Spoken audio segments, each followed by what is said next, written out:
ជំរាបសួរបងប្អូនថ្ងៃនេះអ្នកខ្ញុំមកបង្រៀនធ្វើឆាកាត់ណាការកាត់ណាសាច់គោ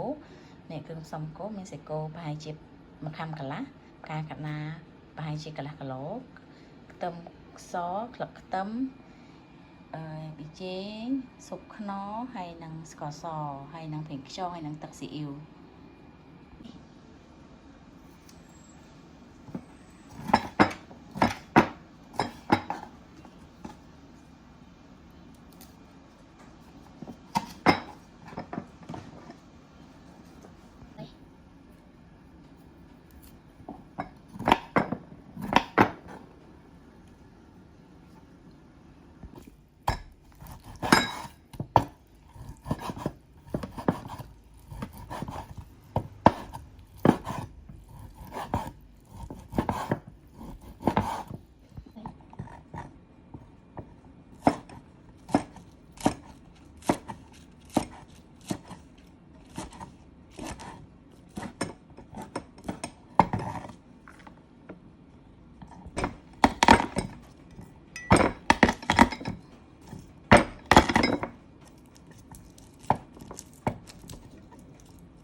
ចាបន្តបន្ទាប់យើងដាំទឹកដើម្បីស្រុះការកាត់ណា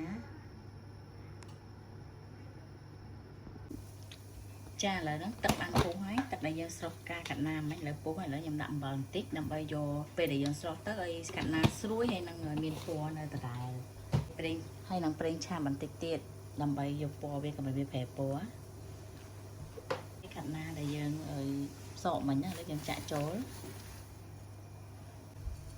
ចាយើងដាក់វាមកពុះទៅដើម្បីឲ្យវារៀងសក់រៀងទន់បន្តិចចាឥឡូវហ្នឹងមកពុះហើយអញ្ចឹងខ្ញុំមកស្រង់វាដាក់ចូលទៅត្រាំតកដើម្បីឲ្យវាស្រួយពេលដែលយើងឆាទៅស្រួយចាឥឡូវខ្ញុំស្រង់ដាក់តកណាយើងដាក់វាប្រហែលជា5នាទីទៅតកហើយចាំយើងចាក់ចេញលាងឲ្យស្អាតដើម្បីយកមកឆា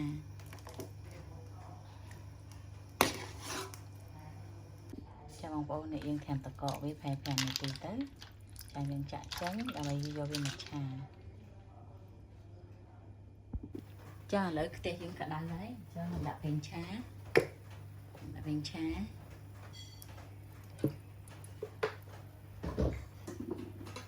យើងឆាមិនហ្នឹងទឹកសយើងលេងវារៀងឡើងក្រហមទៅឥ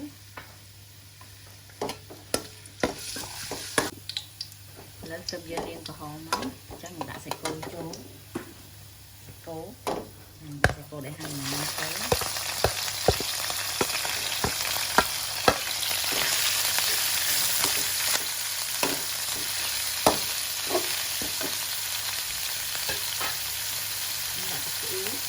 ចូលជាមួយ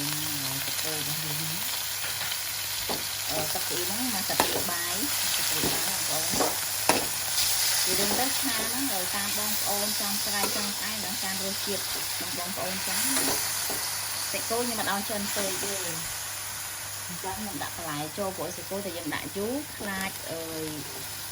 វាស្វិតអញ្ចឹងដាក់បន្លែចូលហ្មងទៅដើម្បីឆាមួយគ្នាប៊ីចេងខ្ញុំប្រាប់បងប្អូនមិញមកសាភាកាហ្វេហើយស៊ុបខ្នុរផែជាមកសាភាកាហ្វេដែរចាហើយស្ករសមកសាភាកាហ្វេចាខ្ញុំបោះចូលគ្នាទៅចាព្រោះសាច់គោខ្ញុំអត់ហ៊ានទុកយូរទេឆាឆ្អិនហើយចាប់ចាក់បន្លែចូលខ្លាចវាស្វិតអញ្ចឹងដាក់ចូលមួយគ្នាហ្មងអញ្ចឹងណាខ្យងពេញខ្យងពីសាភាបាយបងប្អូនកូរចូលគ្នាសិនទៅចាំតិចទៀតចាំបងប្អូនភ្លក់ខ្សាប្រៃអីអីតាមចំណូលចិត្តបងប្អូនអញ្ចឹង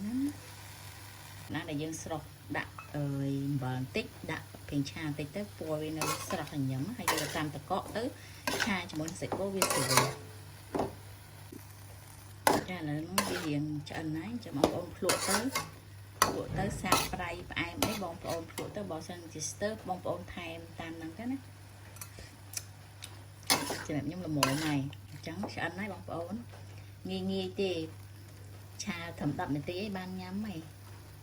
cho nó bông ôn cho nó rồi sạch tấm rồi chà cho nó